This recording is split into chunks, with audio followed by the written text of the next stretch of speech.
Oh.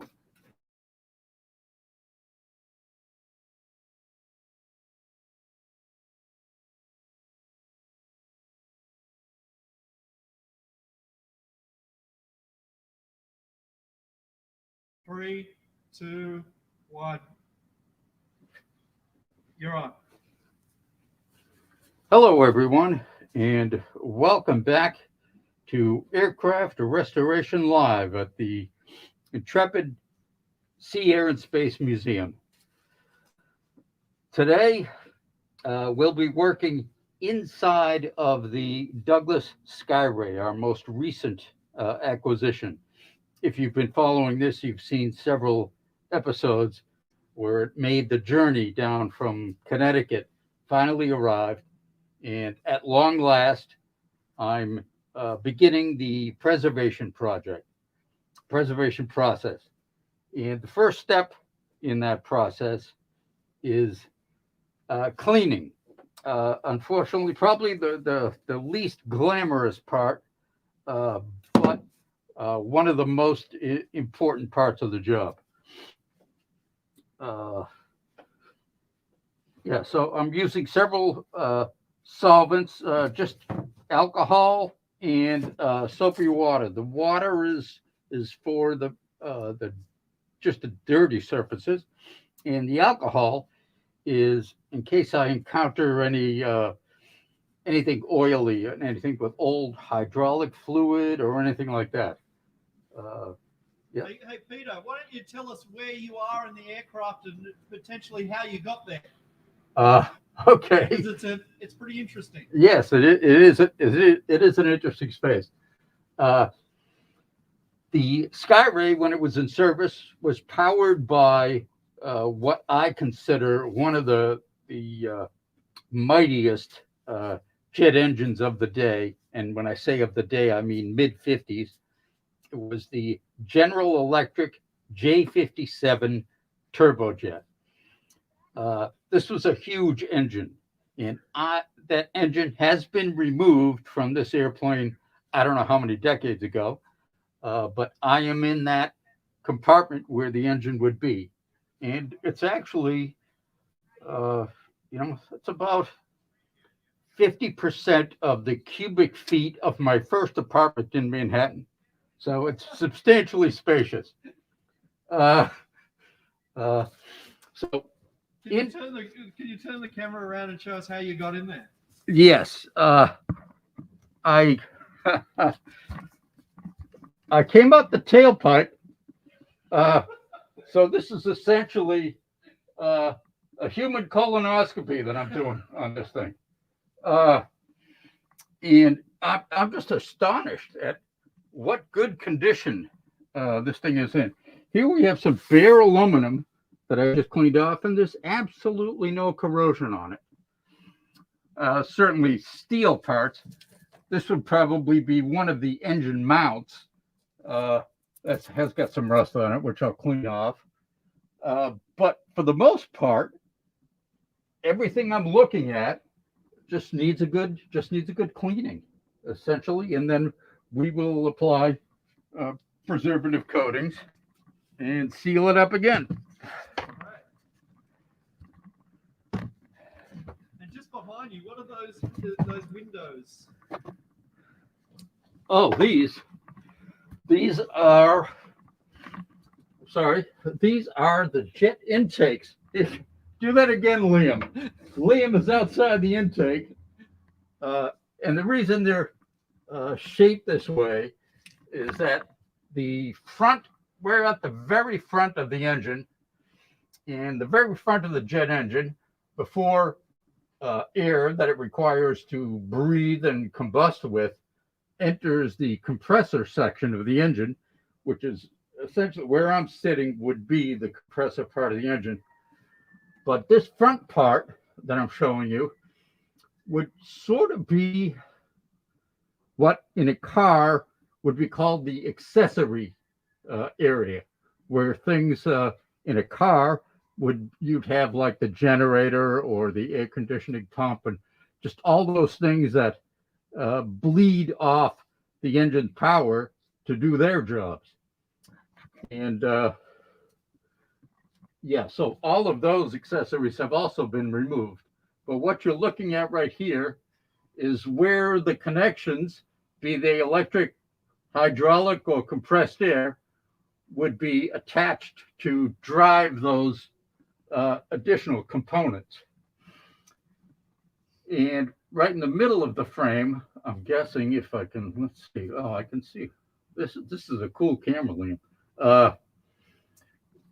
Right on the center of this plate, you see a small informational placard, which would be, they're essentially all over this compartment at different places, would be to help guide maintenance personnel who were either installing or deinstalling this engine from the Skyray.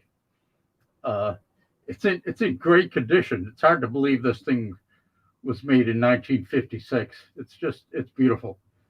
So there are other pieces like this sprinkled throughout this compartment, but they need cleaning and stuff like that.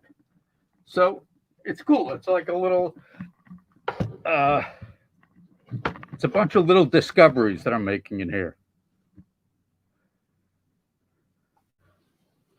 How's that? Oh boy.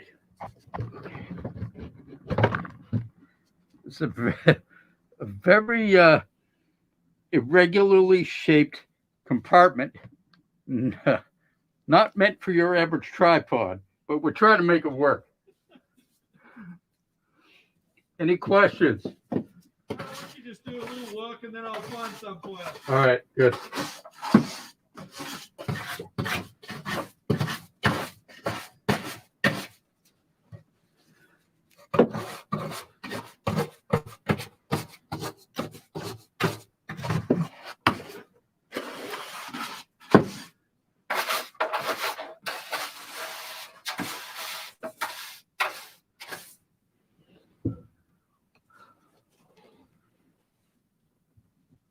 So anyway, when I'm done doing all the cleaning and coating application that I need to do in here, we will seal this up, but not in such a way that we're not looking to seal it hermetically, because we want ventilation to flow through here so that any acquired moisture can freely evaporate. What we don't want in here is wildlife.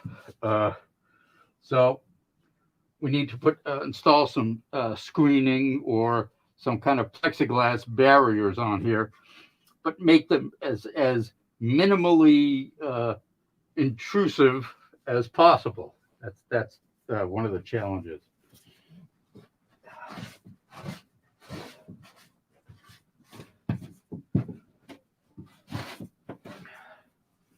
We've already removed perhaps 2, possibly 3 bushels of organic matter, birds' nests, dirt, pine needles,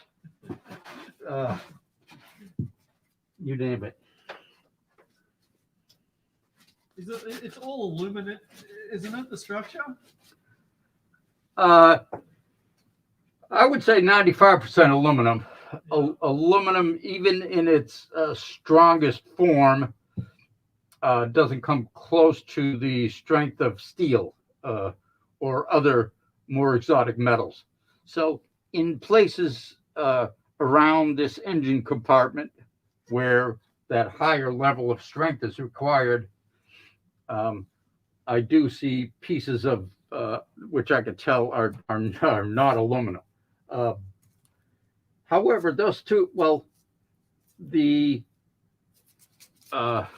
aluminum in contact with other metals creates another type of corrosion, bimetallic corrosion it's called. At a molecular level, aluminum and these other metals differ in such a way that over long periods of time, there's a reaction between the two metals. Just a random question. How do they get the engine in and out? Is it out the back or? Beats me, really beats me. That is a stumper. That's the only, out the back is the only way I can see it happening, other than taking the airplane apart, which is just an unreasonable thing. Yeah. So, but I don't see, and I've tried to figure it out. I don't see anything resembling some kind of track or some kind of rails that the engine would be able to slide out on. So yeah, I'll see if I'll defer that question to my boss. That's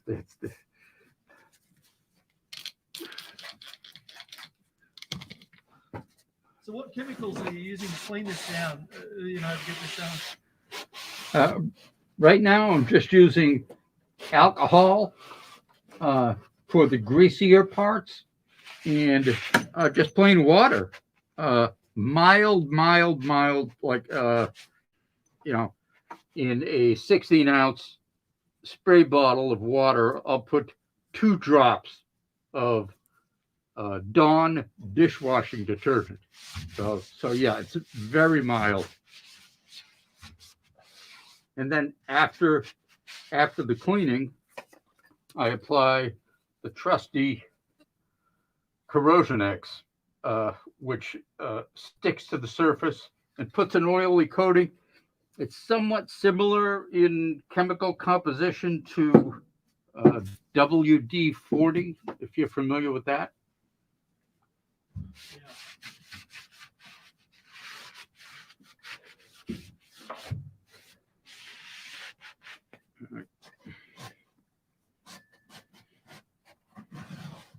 Okay, Liam, Yes, sir. might I ask you to activate the vacuum cleaner Sure. for, yeah, I'll yell when I want you to shut it down. Okay. Thank you. Okay, I'm going to switch it on now. Go.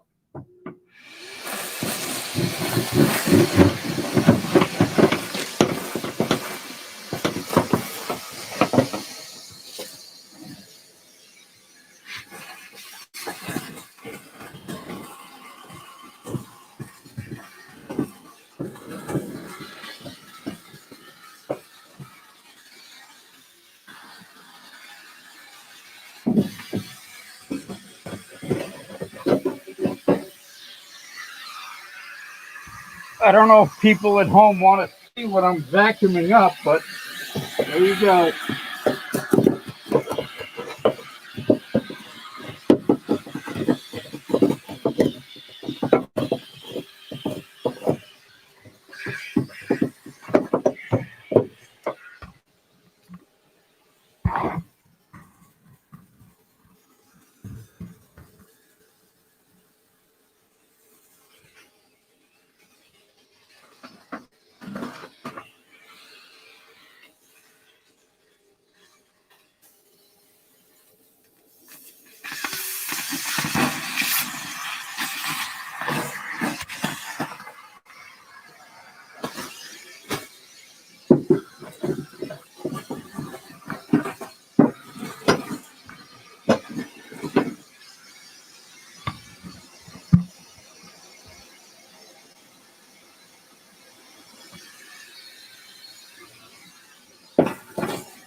Okay, shut her down.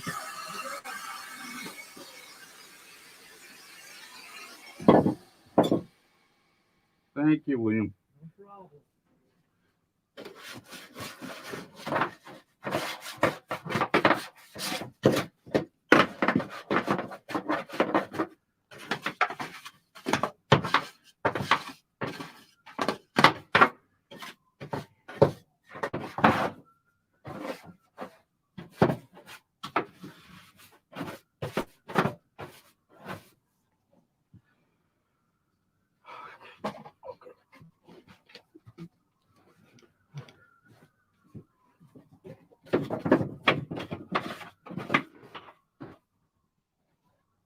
right now I'm just using a plastic, a relatively mild plastic bristle brush, because it won't scratch the original primer off the aluminum. The primer I'm looking at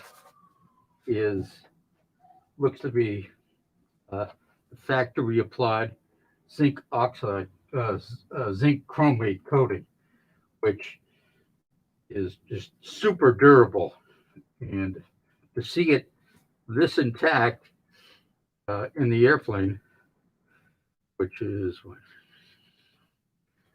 75, over 75 years old, is kind of a tribute to how durable this stuff is. No reason to recoat 90% of the stuff that I'm seeing in here. And that's good news.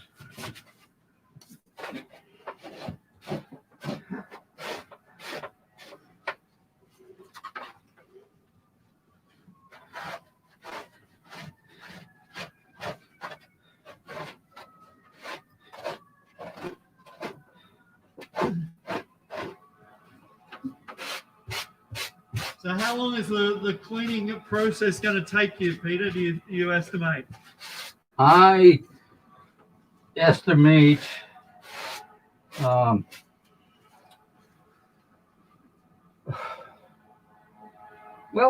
I can't, because it's an ongoing thing. We will. It's not something. The cleaning process isn't something where I can say, okay, we'll do all the cleaning and then we're done cleaning and let's move on to step 2. We'll do as much as we can. Yeah. At what we see, we'll move on to step 2. And in the process of completing these other steps, if we uncover areas that haven't been uncovered, it's highly likely that these areas will also be full of dirt. Where does just another random question popped in my head? Where does the fuel to the aircraft? Where does it where do they store it on the plane? Okay. Because I know you're in the engine, and I'm assuming that the fuel is not stored there. No, but this airplane is of very unique design.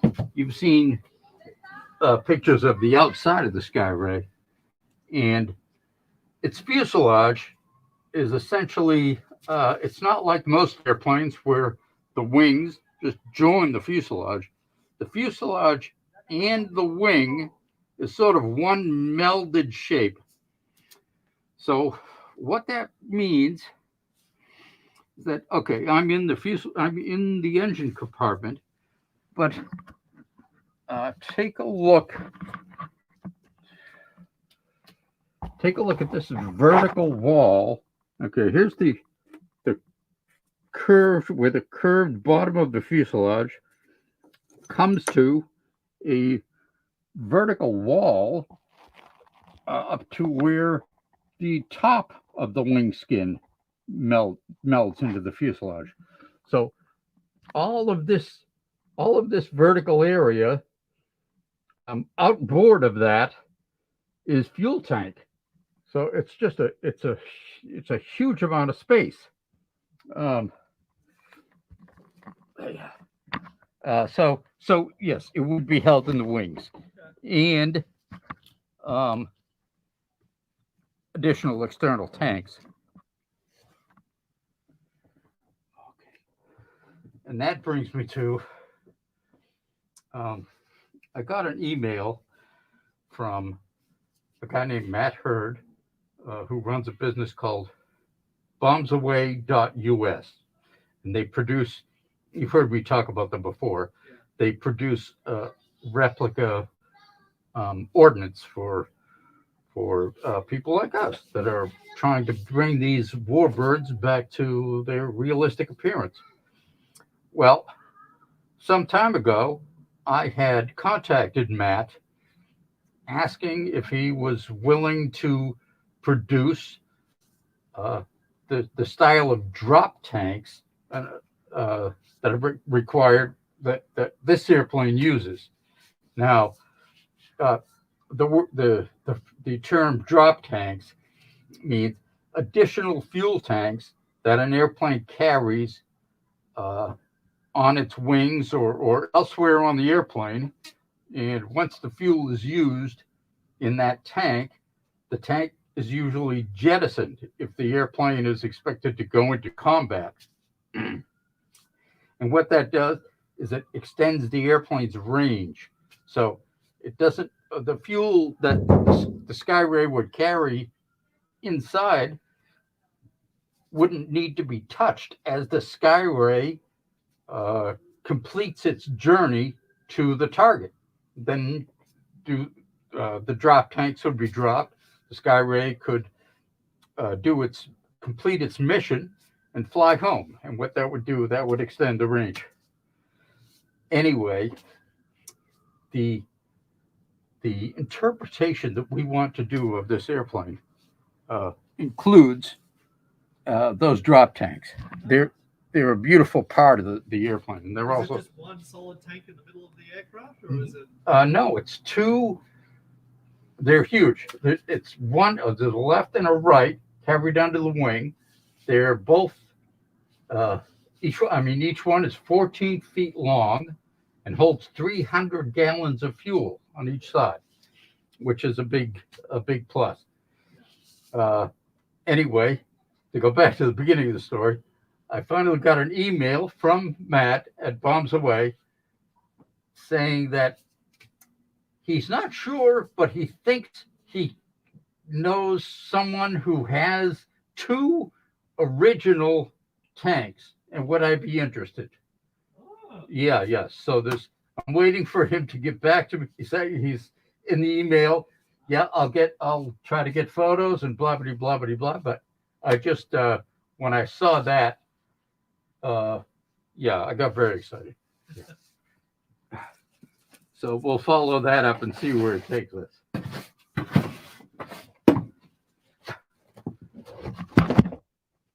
Oh, jeez. Okay.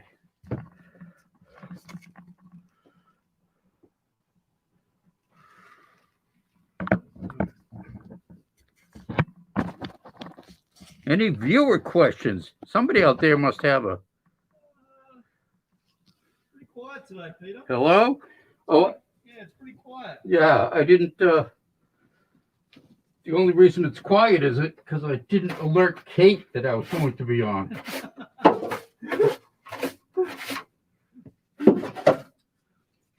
Tom's saying it's super quiet.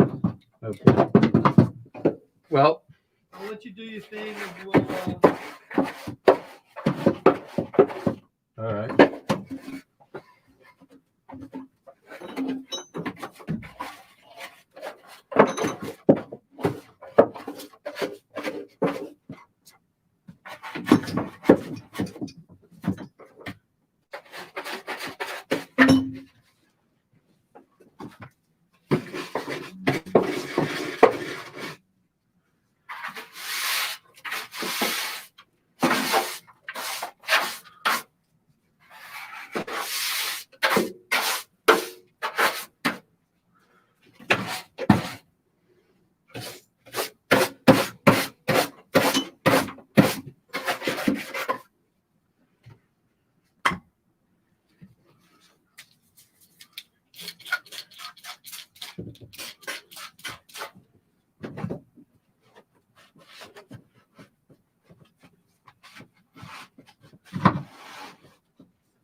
Kate's going to be really mad that I didn't tell her I was going to be on.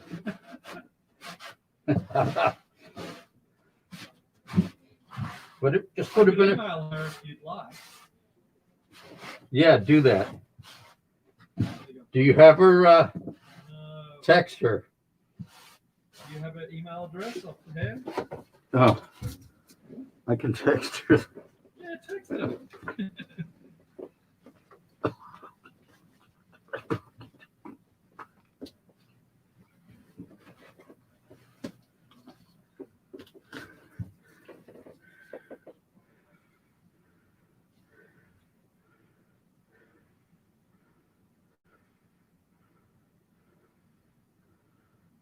Tom's thinking we should wrap up soon anyway. Okay.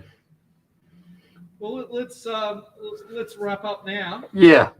and next time we'll get the crew back. All right. Well, thank you for joining us. It's been a while, but we're back with aircraft restoration. There's been a little staff change around here in the shop. Kate, the wonderful Kate Good, has moved on to my I don't know what they call it, to the Smithsonian Air and Space Museum in the Aircraft Restoration Department, my dream job. And we've been very fortunate to find a wonderful replacement. You'll meet him in an upcoming episode, perhaps. His name is Eddie Hertz, 11 years in the Navy, serving on 5 different active aircraft carriers. Yeah, so he knows his stuff. Anyway, thank you very much for joining us, and we'll see you next time.